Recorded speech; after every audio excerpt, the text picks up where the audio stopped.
Breaking generational curses.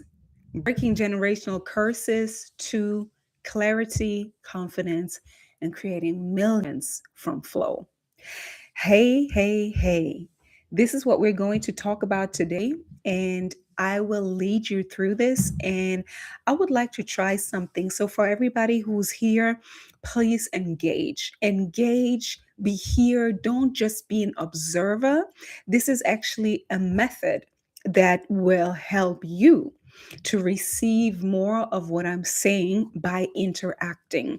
It's called transformational learning by trans acting, like doing the game here with me, being a participant instead of just an observer is going to help you to integrate that knowledge. Okay, so that's what I invite you to do. And we're going to dive right in. So, we're talking about breaking generational curses because it's not just one thing that you might have overcome or that I might have overcome. It were many things that led me here.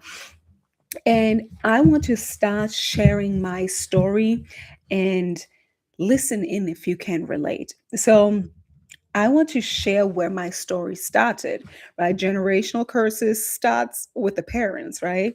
So my mom is a German woman from West Germany, from the Ruhr area. It's called, yeah, Ruhr area, Gelsenkirchen, Essen. And my dad is an Ashanti man from Ghana, from Kumasi, even better yet, from Antwerp.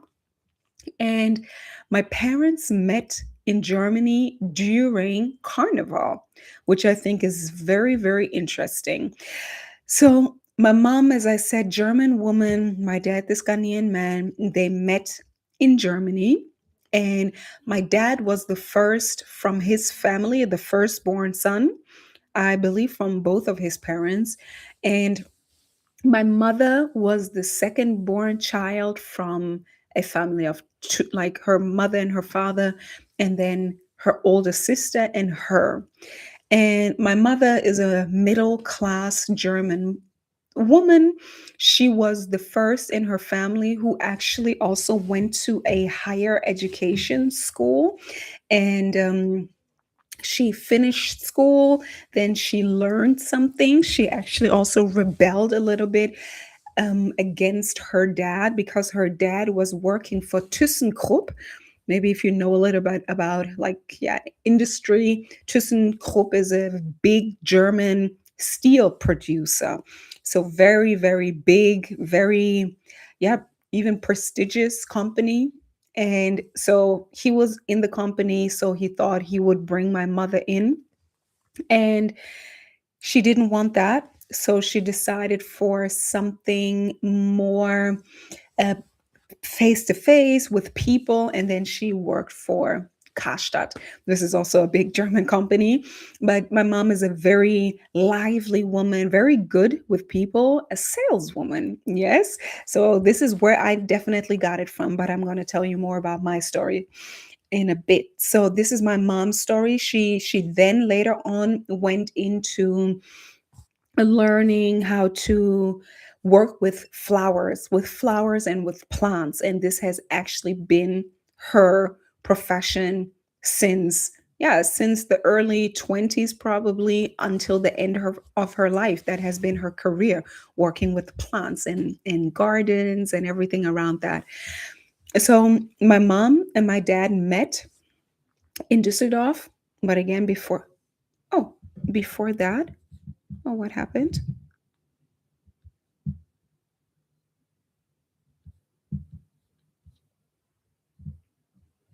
Oh,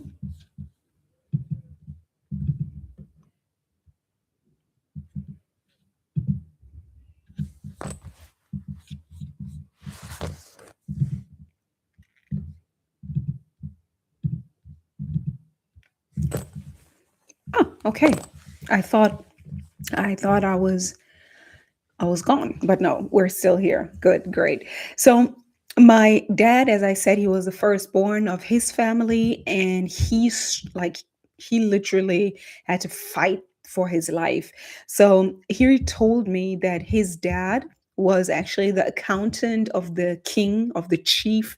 In Ghana, we have these tribal systems, and there's a chief for every region. And my grandpa, he worked for the chief. So again, there was also quite a prestigious position. And my father told me that when he wanted to continue education and asked his father to support him, my grandfather said no. I think that's such a heartbreaking story. And then my dad had to learn and fend for himself. So he became something like a carpenter. He learned to work with tools and with the wood and all of that. And that's what he did for a while. And then he stacked up his money and he traveled to Nigeria. I think he actually traveled across the whole West African coast from Ghana to Nigeria. He went to Benin. Yes, he went to Togo. He went to Benin. He went to Nigeria. And then from Nigeria, he met somebody. And from there, he flew to Germany. He found, like, he got a passport, actually a wrong passport. It was illegal. It wasn't his. And he made his way to Berlin. Back then, Germany was still divided by the German Wall, the Berlin Wall. And my dad landed in Berlin and then he got his way to, I think, Nuremberg or something. So to the west of Germany. And then later he went to Düsseldorf. Düsseldorf is where my parents met. Düsseldorf is the west of Germany. Düsseldorf is actually a quite popular place for Ghanaians. Like, I think Düsseldorf and Hamburg are the places where most Ghanaians are in Germany, I think. And this is where my parents met. My dad probably, like, he worked here for a little bit and then they met and yeah, they kicked it off. And my mom and my dad were struggling. My mom told me later it was very adventurous, but it was like a complete life shift. My mom had a child, she had a daughter from her previous marriage. And her daughter, she wanted to, yeah, take her daughter with her. But then she lost her daughter in a court fight because the grandma of the girl, the daughter, from the father's side, so the father's mother, she fought against my mother. And that's how my mom lost. And one of the reasons was definitely racism, because their case was that my mom is now, I'm going to say it in my words, that she's now with a savage and that she couldn't take care of the child. That's not appropriate for this white little girl to be with her mother and a black man. And so the girl, or the mother, the grandmother, got the child custody. So that's how my mom lost her first child to, yeah, to choosing to be with my dad. And yeah, that's a very interesting story. I think there's so much more to unpack here, but I think maybe this is for another time.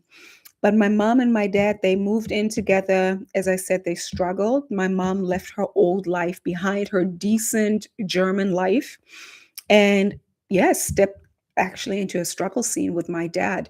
And they got married, they established themselves. My mom told me that they were traveling a lot. My dad was very keen to getting the rest of his siblings to Germany. This is a very common migration story, right? Where one comes here first and then wants to bring others to Germany. That's what he did. He spent a lot of energy, time, and money on that. And later on, it didn't work out because his siblings weren't really taking care of, yeah, the requirements and working and staying, staying in the lines of the law. So they really messed it up. And that's a story also for another day. But that's what happened on my dad's side. And then on my mom's side, at one point she decided, with all the struggle, she decided to say, hey, wouldn't it be easier for us to go to Ghana? And then that's what we did one time, like when I was 3. Like I was born here. I have an older brother. He's 4 years older than me. And like I stayed, like my brother was 7, I think, and I was 3. Yeah. And this is when the first time we went to Ghana. I think maybe even a little bit earlier, like when I was around 2, and my brother was 5, 5, 6, right? 6.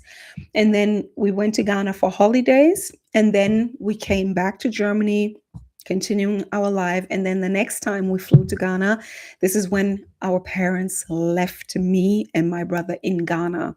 That means my mom or my parents decided that we would move to Ghana. The whole family would move to Ghana. But in the meantime, they would take us children there to get accustomed to stay with the grandmother and to already get established. And my mom and my dad, they flew back to Germany to work, like work without interruption, right? Work without having to take care of us and all of the logistics. And my mom and dad, they worked a lot. They sent money down, and they worked. We built a house, like we bought a compound, we started building the house. And my mom like my parents financed us. I started going to school or to kindergarten in Ghana with a little school uniform with the red and white carrows and the brown trousers. If somebody over here is from Ghana, you probably know that kind of dress. And I went to KG. My brother started going to school in Ghana.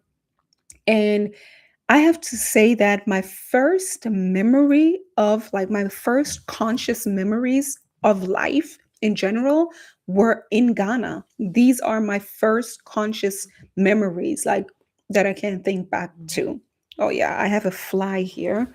And I thought that it would be out, but maybe it's coming to disturb us a little bit more. But this is what happened. And my brother and me, we stayed in Ghana. And then one time my mom, like, kind of, I don't consciously remember, but I remember that one time my mom, she came and then she stayed. And she told me later that she always got photos. You, like, remember that time? I'm 37. I'm turning 37 this year. And yeah, in my childhood, still there were no phones, or like no landlines like that, or let alone mobile phones. You had to communicate through through post, right? Post and yeah, letters and pictures, sending pictures. And that's what we did. And at one time, my mom said that she received a picture of us and we looked very sad. And this is when she realized she had to go down, she had to come. And that's what she did. She left Germany to come and stay. The plan, the intention was to stay forever, or to stay for a long time. And then she came. And I remember that the first time I saw her, I only knew that I had this white mother in Germany, but I have never experienced her. So the first time I saw her was like, okay, like me growing up in Ghana, growing up around Black people, the only person that kind of looked like me was my brother. Um, Looking at my mom thinking, okay, that's my mother. I was open. I was definitely open to her, but she was, like, I think the first white person that I saw. Very interesting. So my mom stayed with us in Ghana.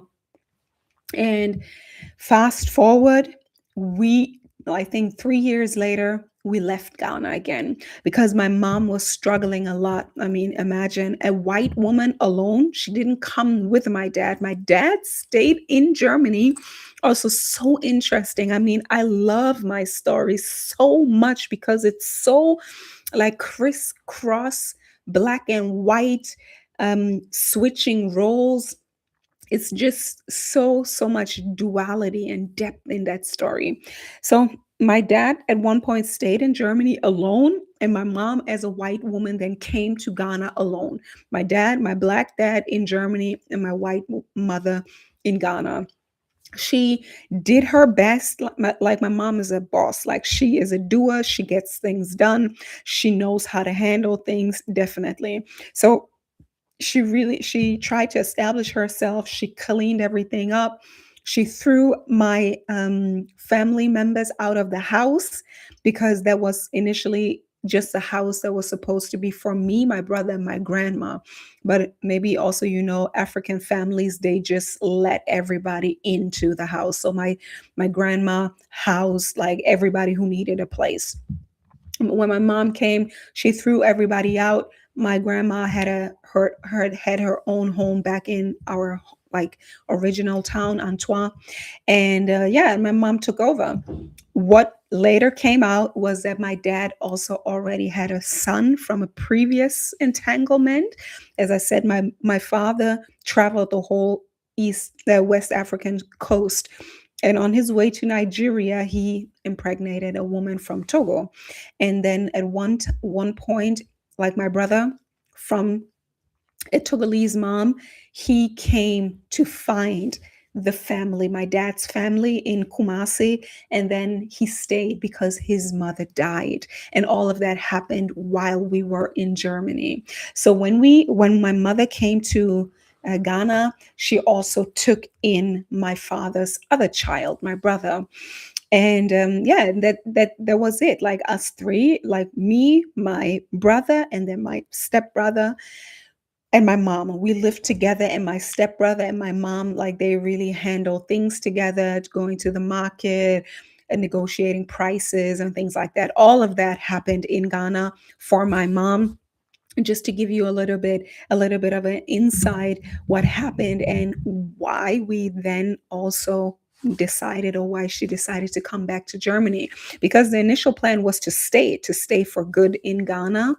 And then what happened was that, yeah, she got overwhelmed, like the fighting with the family, like breaking generational curses is the name of the game here today, right? And she came as this white woman, very empowered, um, and also, yeah, just making sense, right? I know maybe some people might think, oh yeah, like the white colonizer, but no, I don't agree with that. I think sometimes, especially the African structures, family structures, can be very suffocating and can be very exploitative and not really reciprocal. That's also what I think. And my mom kind of exposed that there, and she had to fight, and it wasn't funny. It wasn't fun anymore. And then also another thing was that she, yeah, constantly people getting wanting to exploit her, because that's also a situation. Like when you go to Africa, probably everywhere, when you go there as a white person, or even me, I see that today, right? When you go there as a mixed person or a person from Europe, people try to exploit you, right? People try to take more money from you than the official price. And that fast forward with all of the struggle with the family and the structures and nothing being clear and everybody trying to take a piece of the cake, she said, no more. I can't do this anymore. And then 3 years later, we went back to Germany. So that was already in my first 6 years. Born in Germany, went to Ghana when I was three, being left there, which I think is a big trauma, which I think is a big childhood trauma, that your mom, she didn't even say goodbye or anything. Like they left us. And then one day they just, like one morning they were gone. And we, like our grandmother said, yeah, your parents are gone and we're going to take care of you now. So this happened when I was three. And then my mom came back. We stayed in Germany, we stayed in Ghana. And then we all moved back to Germany. And this again in my first 6 years. Then coming to Germany was, I remember that I was always a very confident spirit. And like now being accustomed to my mother, I got used to her while we were in Ghana. So she was my white reference. She was my mom.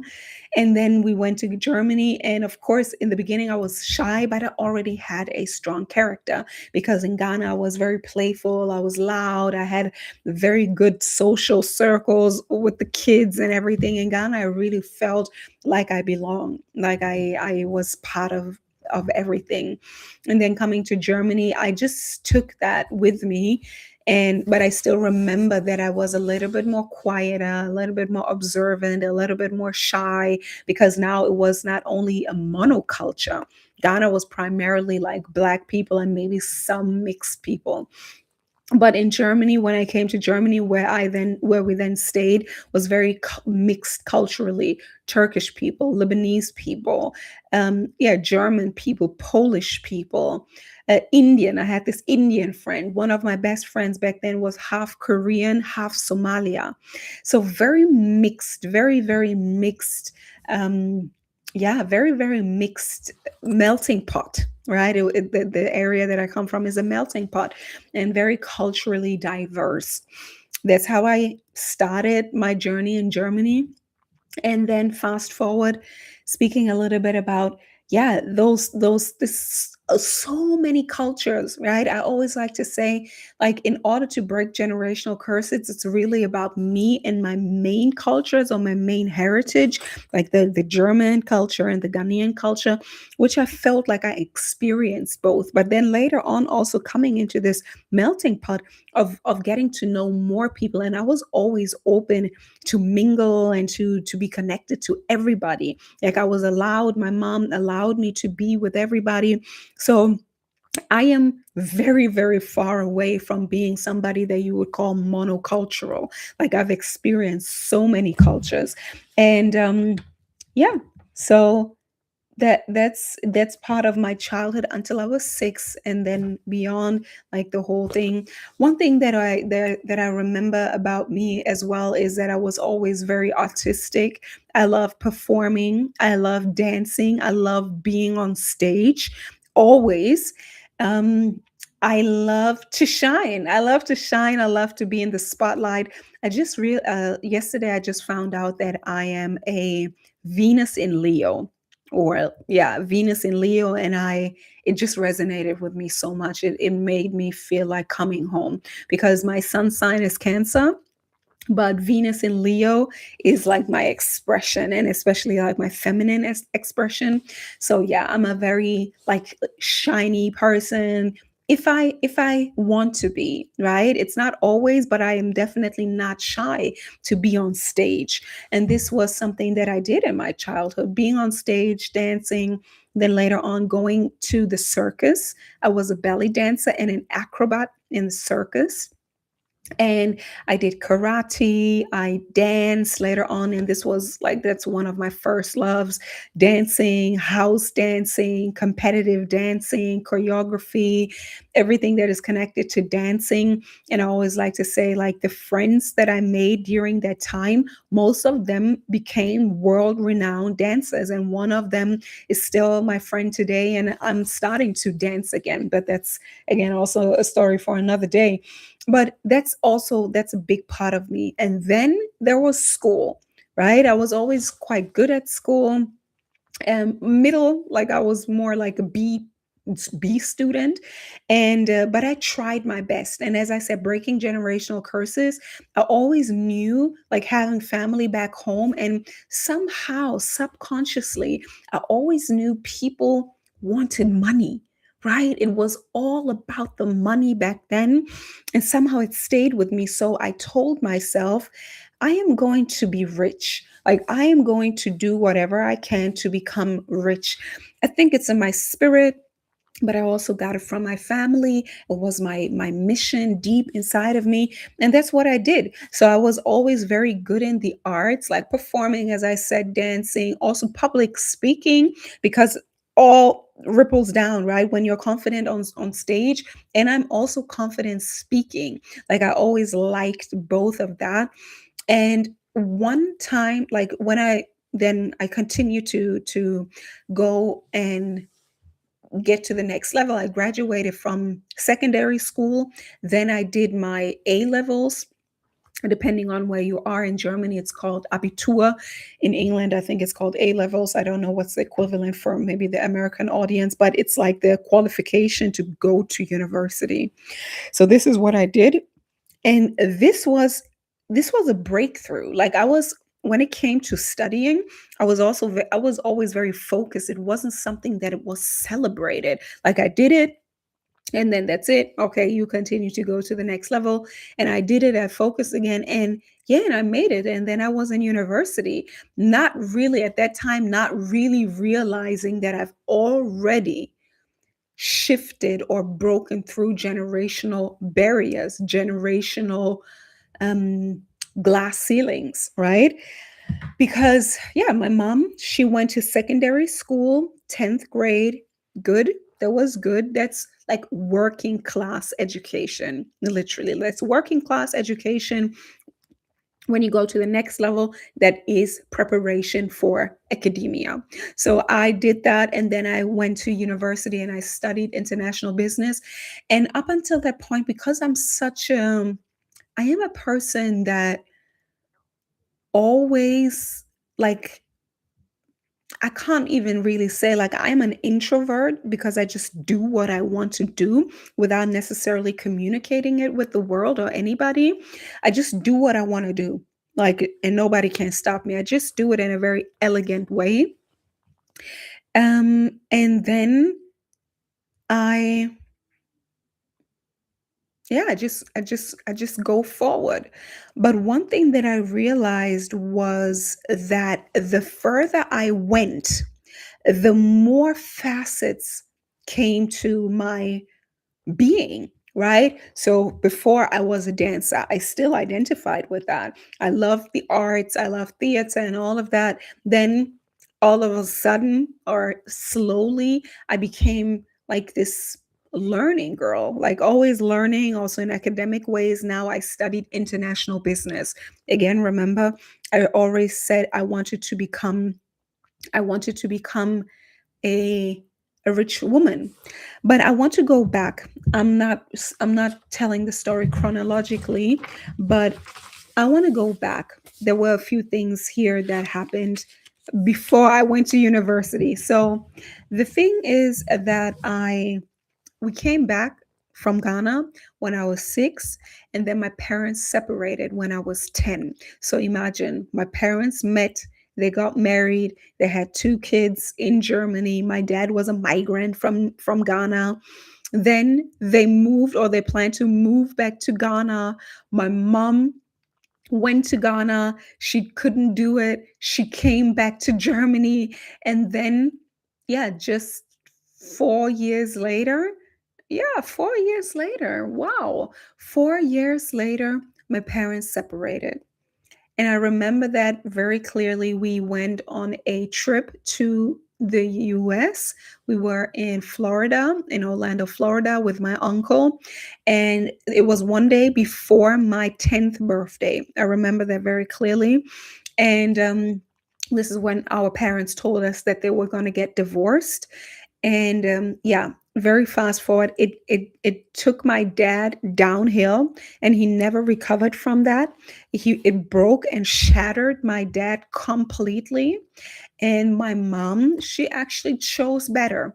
Yeah, also a very short part of the story, but ultimately my parents also divorced, as I said before, because my mother saw the dynamics of the family while she was in Ghana, mishandling of money, not having good management. That's how I would say it, right? And that is many times a generational pattern with migrants, right? I know it's not only African.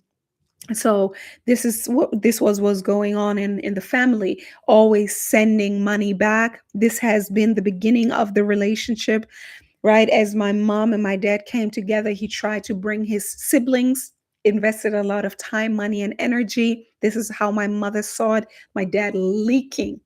When we speak about money, my dad leaking all the energy, not smart investments. Then his siblings proved that they couldn't be trusted, honestly.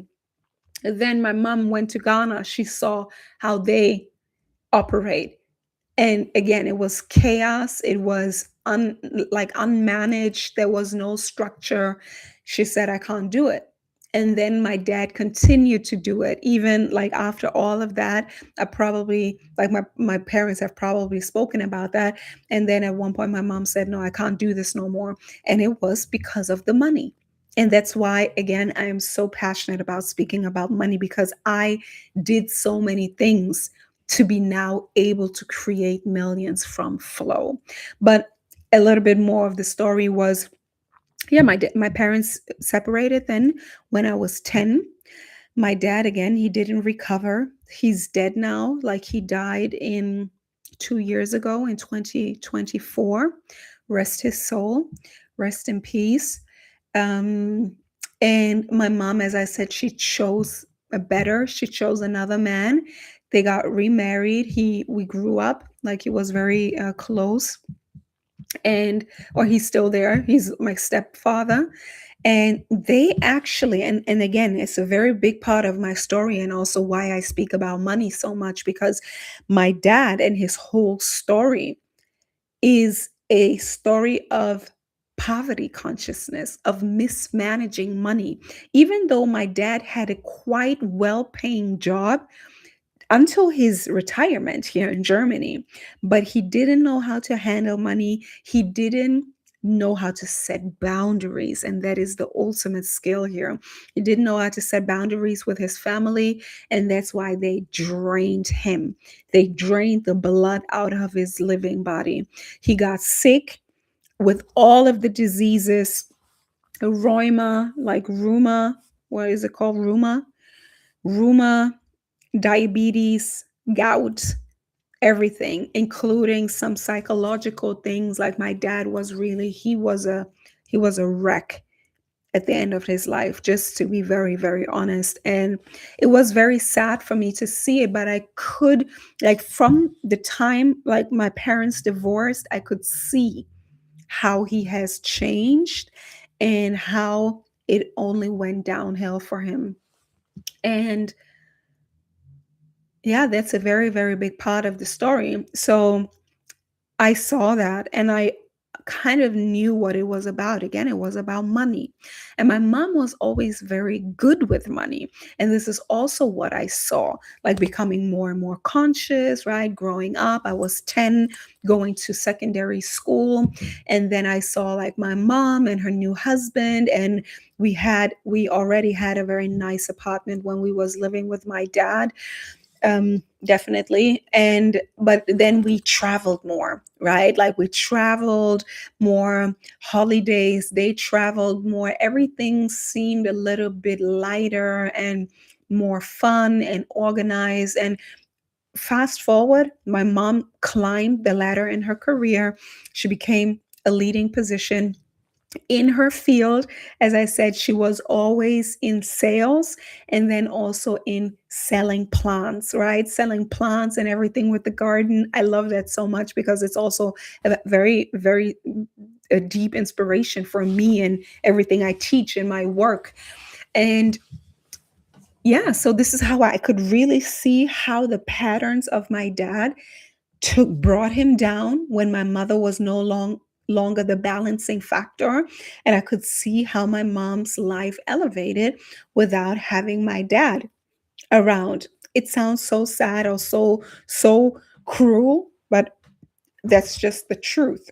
And again, this was another motivation for me to become the best version of myself, to study and to learn more about myself, culture, and also money. So that's why I chose international business, and it was absolutely the right choice.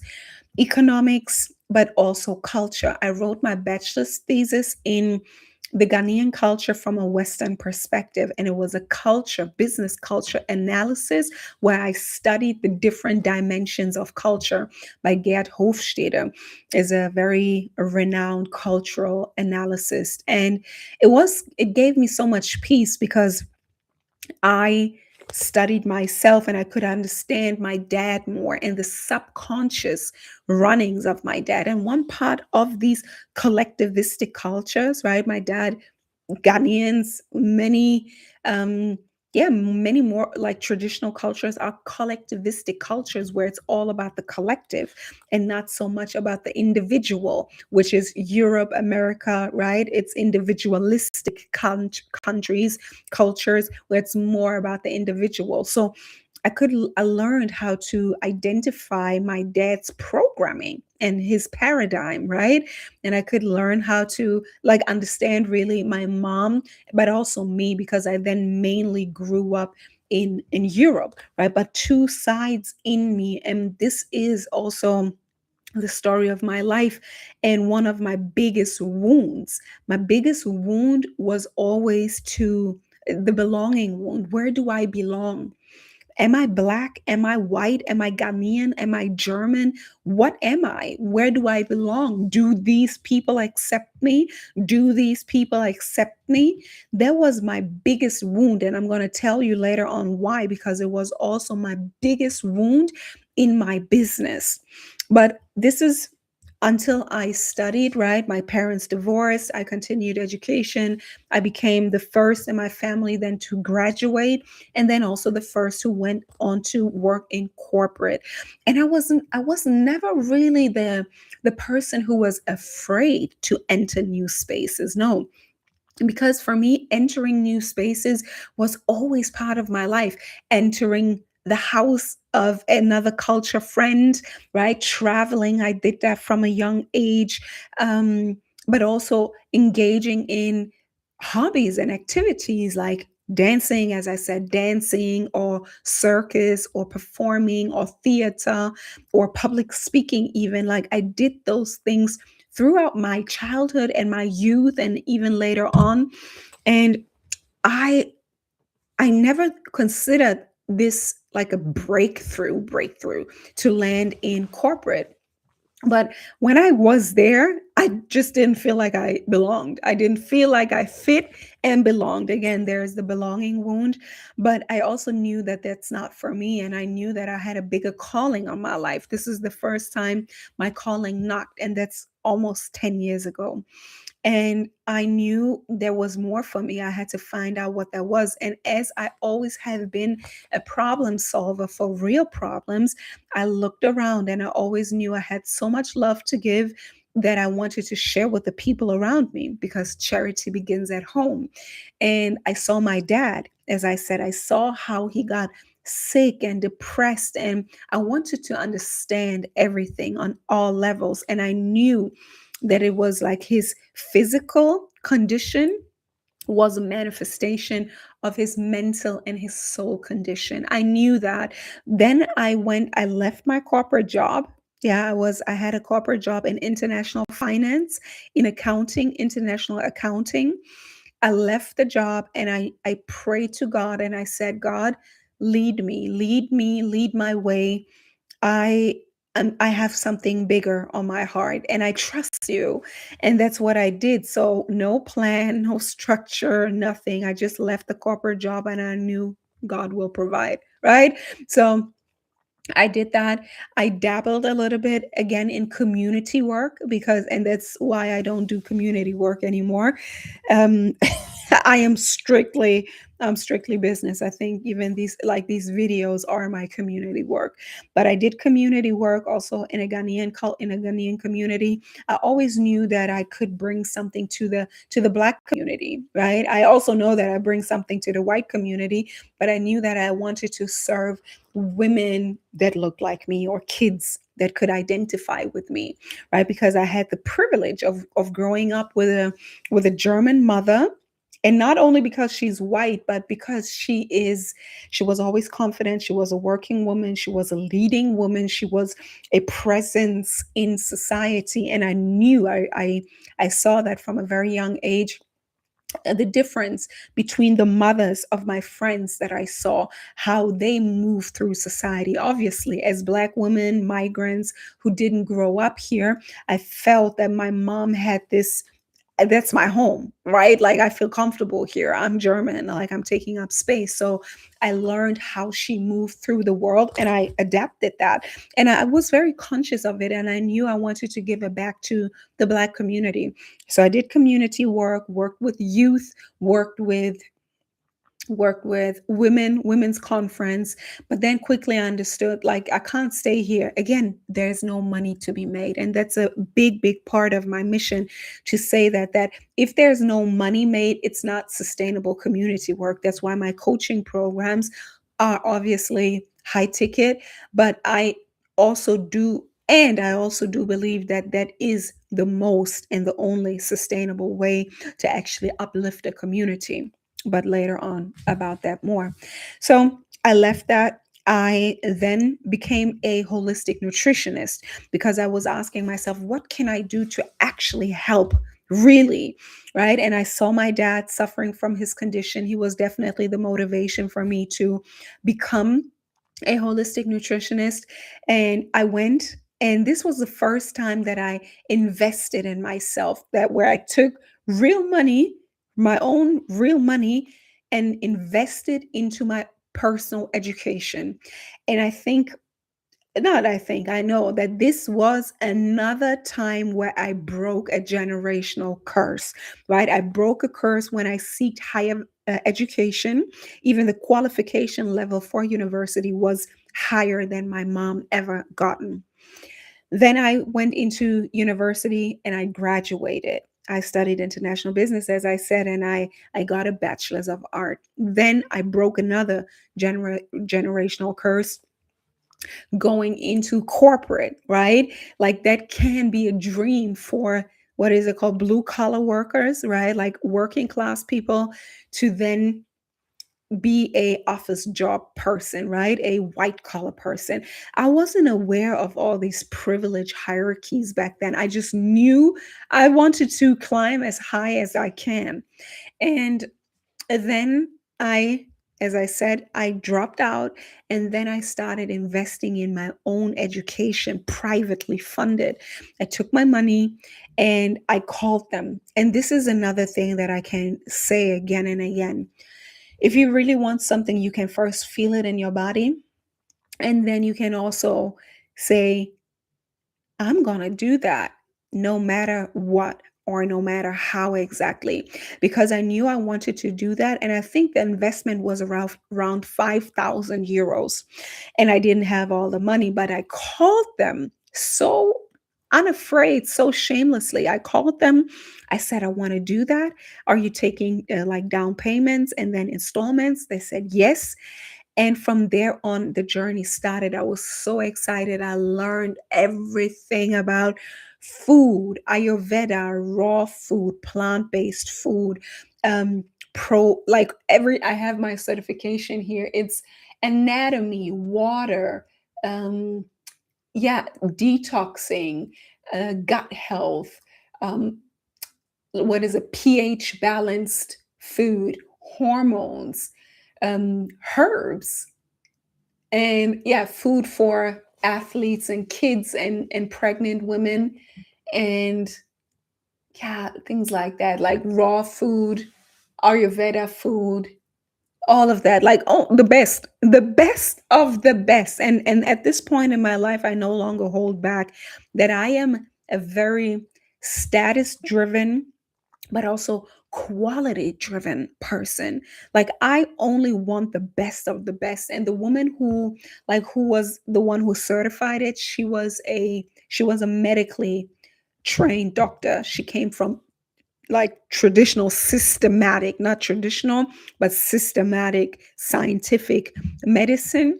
But she paired it, and she was very much a lover of alternative traditional medicine. So it was a beautiful combination of like the systematic scientific and the natural and the ancient, the traditional medicine in that. And that is also a big part of me the German, right, and the African, the science and the spirit, the science and the traditional way, to merge it. It doesn't have to be either or, it can always be both and, right? Take what's useful and leave the rest. This is what I did. It was a very magical story. I invested the first down payment.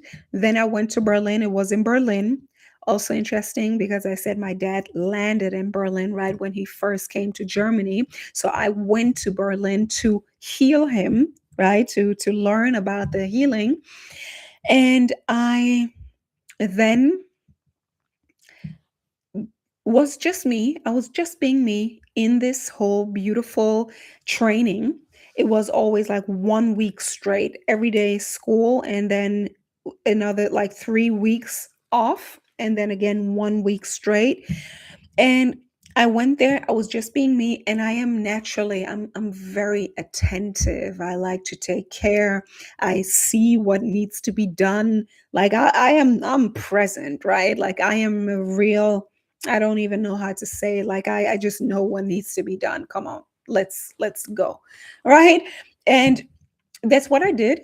And then they asked me, like the founders, the initiators of this training course, they asked me if I wanted to work for, because there was always like every week there was a class.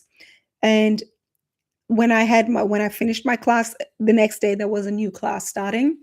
And they asked me if I wanted to work there, supporting the other class, like just taking care of everything, like preparing the food and taking care of the kitchen and things like that. Yes, this is how I could invest in the next payments, because I didn't know how to actually pay them, but I knew that God will provide. So that's what I did. And then I worked there. It was amazing because I immersed fully in the whole scene, all of the high quality food. Like I could really like dive into the whole topic and learn even more, eat the best food. Oh my God, like it was one of the best times in my life. The food was amazing. I love what I learned. And the people, because all of the teachers came in, right? Like all of the teachers for all of the subjects, amazing people. Oh my God. Like really, I love to think back around that time, because everything around it was so good, right? I can't stop, right? The food, the teachers, the also the students, just being around like-minded people who were conscious, who were thinking. And even back then, and I'm going to say that now, because I didn't get the shot when this whole thing came around in 2020, because I was already in the knowledge of alternative approaches to health. So I knew that this whole worldwide thing wasn't real. This is what that was the precursor, I think, in 2026. What when was it? 20, yeah, 2016, exactly 10 years ago. 2016. Wow, I finished the it's crazy. I It's so crazy for me.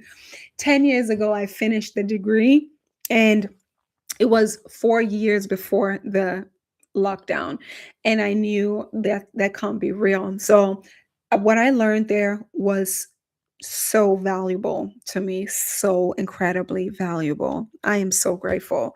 I can't really, I would love to tell you even more, but as you see how I light up, like I loved it, everything about it. And then it became even better because I was working in the academy, right? And they were satisfied with my work. They asked me if I wanted to also work in a hotel, because the same people who organized the classes, who owned the institute, the academy, they also owned a hotel. They owned a retreat hotel by the sea. And they asked me if I wanted to work there over the summer. And I said, Absolutely. And this was like the deep plunge into everything. If you ever heard about immersive experiences when it comes to coaching or learning something, right?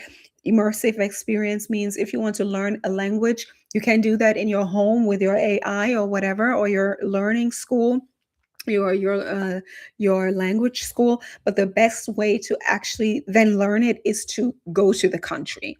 That is an immersive experience. You dive right in. And I did that with being around all these people and now working in the hotel.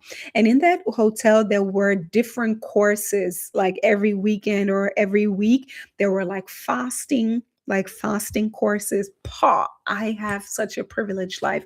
Fasting courses, then like um like herb tours, like walking through the forest with the herbal guide and then picking the herbs, and then later on he explained and how you can eat them and what they're good for and all of that. This guy later on became one of my friends. So I always like to make friends with the people who know the most, right? Because I am meant to be that teacher too. I am. And then what else? Like, it was so wonderful. It was so wonderful. Everything was made of wood, best quality water. Also, the food was so, the food was so, oh my God, it was just amazing. And this is where I worked three weeks out of the month. I worked in the hotel, and then 1 week there was the academy for me. I then left the job like working in the academy, but then I came to Berlin to study. You can hear me light up, right? I loved it so much because I always loved to become an expert at the things that I studied, and that's what I did. And then after that summer I decided to go back home, and I went back home to my home city where my mom was and my brother, my stepdad. And I knew that I wanted to share that knowledge, like all of that knowledge, right? That was my first hero's journey, right? Leaving my town, meeting my sage, right? Meeting my teacher, then finalizing my studies, like being deeply immersed and becoming an expert, and then coming back to the hometown. I mean, if that's not an archetypal story of the hero's journey, I don't know what is. But the journey didn't stop there, it continues. But I came back to my town, and the first person, because wait 1 second, before I came back to my city, my hometown, I actually knew that my journey wasn't done with the degree of the food. Like I have a certification, a diploma in holistic nutrition, and I knew I wasn't done. And again, I always kind of took my dad as an anchor. And it was, I knew that there was more than just the physical part. And even though I learned even more than only just the food, I learned about water and how it goes. It was a little bit like bordering on the metaphysical, but it was still food. And I knew I wanted to learn more. And yeah, I prayed. I prayed again. I prayed again. And that's how it works. I prayed again, and I said, I know that I'm not done. Like, how does this path continue? And I remember I was in that hotel under the roof. There was this one, like that was our yeah, our room, like our dorm room, kind of. I was staying there with another person, also magical story. She was a white girl from Namibia, right? And I was like this black girl from Germany. Very interesting. But we stayed there. I prayed. I was on my knees on my yoga mat. I prayed to God, and I said, I know I'm not done. What is next for me? And then 2 days later, I saw a webinar, and it was by my mentor. I saw it, I dove deep, it resonated with me. I invested my last money. I invested my last money again. Again, that's why I'm so passionate about talking about money, because money is freedom. But first, you need to use the money to seek knowledge before you can actually make money from it. Oh my God, hallelujah. And yeah, and this is how I met my mentor, As I always like to say, I'm a life mastery consultant. I invested in becoming a like multiple times master coach. And I did that. I invested again my last money and I started training. And the first thing that I did was to like sorry, this story is a little messed up, but I then, before I came back to my hometown, I invested already. I came back to my hometown. I didn't have no place to stay, or I had a place to stay, but I didn't have my own apartment yet. I stayed with back then my friend, and then I found my new place, and then I I inspired my mom to follow her dreams, and together we opened up a vegan cafe. That was really fast forward. Like, I studied helping people to build businesses that they love, and I helped my mom to open that vegan cafe. I brought all of my new acquired knowledge about food, and oh, it was so good. It was in 2027 and 2017, and it was just wonderful. It was wonderful and magical. It was so amazing. And yeah, my mom and me, we opened the cafe, and it was called Cafe Dankba. And Cafe Dankba it means cafe gratitude. Oh, because I remember then that when I was in LA, because I also, like, for my training, my coaching training, I went to LA, and I knew that there was a cafe or a chain called, I think, Cafe Gratitude or something like that. I think it was a little bit hype back then. So yeah, we called it gratitude because I know the frequency of abundance is gratitude.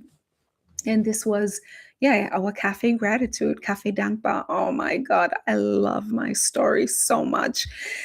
Oh, but it wasn't my final destination. I knew I was meant to be a coach because up until that time, I have experienced all of that beauty, right? Like, there was this big streak from, I think, yeah, from 2020, from 16, no, from 15, I think from 15, this is when I quit my job. And then 16 and 17 was, I had no real material possessions, right? As I said, I gave away my job. I sold my car. I left my apartment, and I was just a nomad. I was going to Berlin and then to the EC, and then I came back, stayed with my friend, and that was the first time that I settled. And I knew that I was meant for more. I knew that I it wasn't only the cafe and working with my mom, because I knew that I had this message that I'm sharing with you here now, right? I knew I had this message for people, the principles, the spiritual principles of how to create a life that you truly love. And I started it, it went well, and then COVID came. It went well for a little longer, and then it collapsed. The business collapsed. And this is when I'm going to fast forward this part. Like, it collapsed because I got too entangled with many different things. And you've probably heard that if you can't hold the blessing, it's going to disappear. And it happened, right? It's so big. Now I'm at this point where I make millions, right? And before that, I couldn't hold it. I was growing. I was building the strength, and I collapsed back again. And I was building the strength, and I collapsed. And that's how I got back into sales, right? I left corporate a few years prior, around that time now, 5 years. 5 years prior to that, I left corporate and I made my life go round and round with my own business endeavors. And then, uh, what a story! What a story! I love it so much. It wasn't always easy, but just telling the story was like, that was still a beautiful part of the story. And then there came a few dark nights of the soul. And then let me see, where are we? Yeah, then I went back to corporate. I went back to corporate because I had to find some stability and yeah, find some stability and then make money. And that's what I did. And I worked in sales. I went into sales. I knew I wanted to really master and sharpen that skill set. So I went into sales and I started selling solar energy panels for home installations. And then later on, I worked for one of the most favorite big tech giant companies that distribute food. Right, maybe you know that distribute food. They also distribute people. It's in mobility and in food distribution. And overall I made a few millions, not to take home, but selling in revenue. And this is where I really sharpened my skills in business and in communication, in sales, and yeah, being the businesswoman that I always wanted to be and that I always needed to be.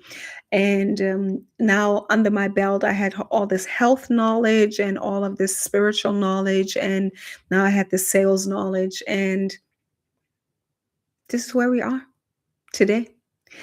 I told the story quite from a place of like everything was right, but also what happened in between 2020 and 2026 was that my business collapsed. As I said, my business collapsed. Then I found myself in 25,000 euros debt that I had to pay back to the tax office. Then my dad died. Right now, you have a full circle moment, right? My dad, how I saw how he got sicker and sicker throughout his years, and me being so motivated by him and my love for him getting better, to study health and to study spirituality and how to create a life that you absolutely love living. That is, I was inspired by my dad and seeing the suffering. And because this topic here today is breaking generational curses, right? I broke generational curses on the masculine parts, let's say that, right? The doing part, the academic success, and then the next certification and the next certification. But I also wanted to heal the side of enjoying life, right? Not working yourself to death, or not, yeah, running yourself down, and learning the spiritual principles, because everything is intertwined. And I knew that the spiritual principles, mental, emotional, physical, but also food and lifestyle and boundaries and how you deal with people and finances and all of that. I needed to learn everything. I needed to learn everything. Everything that my father didn't teach me, everything that my father didn't teach me, and honestly, that he was a bad example for. I love him. I do. I really love him. And we had a relationship until the day he died. He was in my life, but I saw how he was suffering, and he couldn't get out of it because he didn't know better. And on my mother's side, she has done her best, because the title of this video is also, right, coming into clarity and creating millions from flow, right? Not from hustle, but from a smart, intelligent, proven, repeatable, reliable system that constantly creates results for people. This is what I do today. As I said, I became a certified life mastery consultant, multiple times invested in myself and in my training, invested over 100,000 euros into my personal development, into my spiritual development, into my emotional development, into my business development, into my energetic development. And I had to go through a tough period to actually unlock everything that was in me, my soul and my savage. I like to call it my soul and my savage because deep in the core of me, I am full of love and full of light, and I want to help other people, other women, to create that for themselves too, to create millions from a place of flow, of femininity, of joy, of pleasure, and not from hustle. I've done the hustle, and I always like to say that this has probably been me clearing and achieving the upgrade on my masculine side. But now it's time to step into the $1 million version, right? And create other millionaires from, again, as I said, from the all of the knowledge that I've gathered and that I've applied to my life. I have a wonderful life. I am beautiful. I am fit.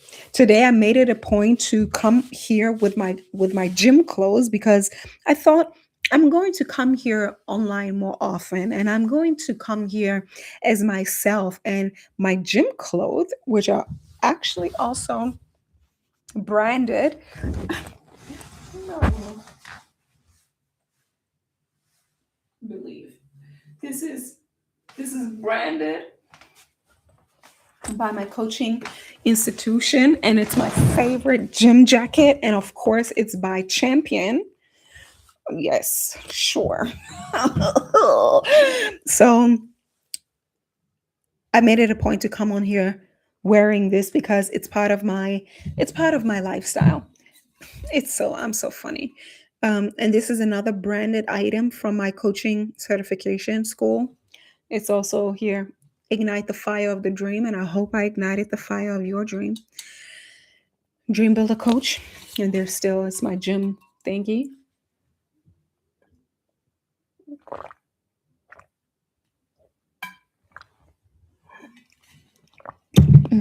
Delicious. So this is this is the story, and as I said, it's about breaking all of the generational curses. The poverty curse, the getting eaten alive by your family curse, the academic, it's not necessarily a curse, but breaking the limit, right? Breaking the limit of education, of status, of prestige, yes, of, yeah, higher education, then also getting into spiritual realms and being an adept of the spiritual laws of energetics, learning human nature, learning neuroscience, learning nervous system regulation, learning quantum physics, everything that is necessary to learn, like not on a oh it happened basis, but on a real scientific level, how to create your reality, how to create the life that you truly desire. And in order to get here, as I said, the beginning of the journey was quite fun, but in order to hold everything that I'm able to give to you, first everything had to break. As I said, the $25,000 debt, and then I had to fight my way back out of the debt. And and now I'm at the place where I'm creating millions from flow. And it was all part of the journey. It was all part of the journey. I decided that I was going to be successful in all areas of my life, and I healed my relationship with abundance, not only money, but with abundance, with money, and with the foundation, because money is the foundation. And yeah, in the meanwhile, there were also a few more things that I did. Like I'm coming to an end, but what I did along the way, I already told you a little bit, but I kind of became my own experiment. This is what happened the first time around when I became a certified life mastery coach, and that is, yeah, that is almost 5, 6 years ago or longer. Maybe in COVID, I became a life mastery consultant. I have my license here in 2021. Interesting. So 5 years ago, and then it was a experiment with life, right? It was an experiment with life. I became Miss Germany top 20 in 2023. I traveled the world. I went to Dubai, LA, New York, uh, Lisbon. I went to Gran Canaria. I went to this Portuguese island, was what is it called? Madeira, Gran Canaria, Lisbon, then Portimao in the south of Portugal. I traveled alone. This was my first like really planned single travel. And then I went, yeah, Belgium, Amsterdam. I went to Denmark, Berlin, Hamburg, Munich. This is Germany. Yeah, I went to another country in Russia, but you get it. I went to Accra, Ghana, like most countries. I love that. Like I've done it all, and I'm continuing.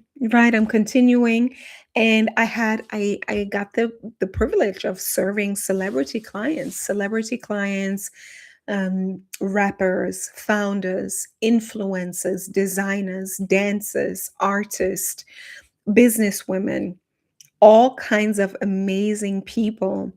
And yeah, that is how I started. That is how I started. And now is the time where I'm opening the doors again to help the kinds of women that are really ready to step into leadership, that are ready to make millions from flow and not hustle. And yeah, where I am fully me, where I am fully me, soul and savage, and where I am here to continue to break generational curses from a place of love, from a place of abundance, from a place of mastery, literally, from a place of mastery. Yes, that's it. And it's all based on energetics. It's all based on energetics. It's on energy transformation, because the energy creates the money. It's true. It's no blah blah. Yeah. So that's it for now. And if you are ready to get to your next level, to build the foundation, the solid foundation from which you can build your 6 figure and beyond business with the right identity, with the wealth identity and the right system, because I always say the identity is 95% and the system is 5%.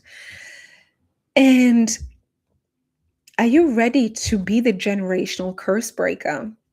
Are you someone who feels called to lead from a feminine place?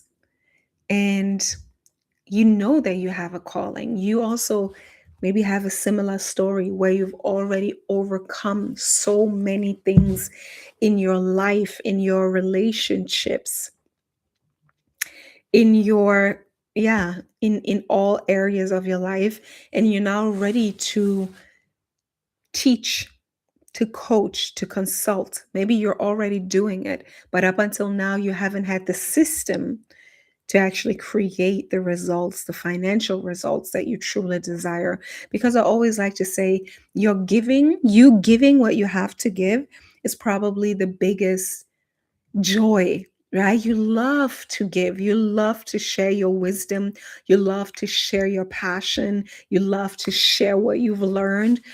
And at the same time, you want to be richly compensated for that. And that is possible. So if you're ready to do the work, I'm inviting you to comment down below, to write me, and I will send you the invite into the sanctuary. The course starts at the end of April. The date is not fixed yet, but it's going to be the last week of April. And yeah, I am looking forward to have you. It is your choice to continue to grow and to continue to act. And I really invite you to act now, because real curse breakers, real decision makers, they act fast, because the most important asset that you have, the most important thing in your life is your time. And if you don't choose to invest it right and to accelerate your growth to the next level, you're going to stay stuck. And not only are you going to stay stuck, you're going to waste time and probably also endure a little bit more pain, because staying in a loop that you've already outgrown always brings pain. That's just true. So I'm looking forward for you to make a decision and to become part of the May cohort of the Wealth Architect. It's going to be amazing. If you have questions, ask me. Again, as I said, write me. And the investment is going to be 3,333 euros or dollars, depending on the currency. We have to see that, but it's 3,033 euros, and it's you can pay it in payment plans, 3 payments, or in full, preferably. And what else? Yeah, maybe you want to know more about the program. It's 12 weeks, 3 months, 90 days. It's 12 modules. It starts with the module 1, where it's all about your vision, because if you have no vision, we can't do the work. You have a vision. Then we work on your worthiness. We work on overcoming your fear. We work on you forgiving your past. We have to let go of the past, forgiving the past, forgiving old assumption. Like resentment is definitely a wealth blocker. And we are learning techniques, tools and techniques, how to think for success, solution driven thinking. And then it is about building new patterns. Yeah, learning new patterns, building new relationships based on support. It is about, yeah, ultimately applying all of the tools, applying the spiritual tools, because on the modules, yes, you just heard the overall topics of them, but in all modules you have universal principles sprinkled into that, like little practices. One of the practices that I had to think about right now, and also today, because today I went to church. I went to a Catholic church. I am not Catholic. I don't subscribe to any religion, to be honest, but I am very, very strong in the spiritual principles that you can find in all religions, right? It's universal law. And I went to the Kölner Dom, Cologne. You've probably heard about Cologne. Cologne, the perfume. Cologne is from Cologne, and I live in Cologne. And in Cologne, there's not only the famous perfume, but a thing that is probably maybe more or as equally um, famous is the Kölner Dom, and that's a like a big church. And I went there today for the Easter Jesus resurrection service, and it was so amazing. Like it was so good. And I was very happy that I went. It was like this very ritualistic thing. But yeah, what I want to say is that I put money into the tithing. And that's one of the spiritual principles, tithing, continuous, repeated, systematic tithing. Tithing brings wealth. And that's just one of the secrets that you find in the Wealth Architect. And you know what? Like, that's just really true. Like, I gave away like my tithe today in the church. And then later, I went to the gym. As I said, I went to the gym, and then I found 20 euros. So amazing. I mean, it works. It truly works if you work it. It sounds crazy, but if you do the real deep inner shadow work, and that's what we're doing in the program, you will come out on the other side embodying your wealth identity. So I'm looking forward to you. If you have questions, as I said, let me know. I'm going to be online here every day and checking in on you. You can also write me on my email address, joannafatonji@gmail.com. And yeah, I'm looking forward to take you through the wealth architect so you can break generational curses and step into clarity, confidence, and creating millions from flow. Ciao.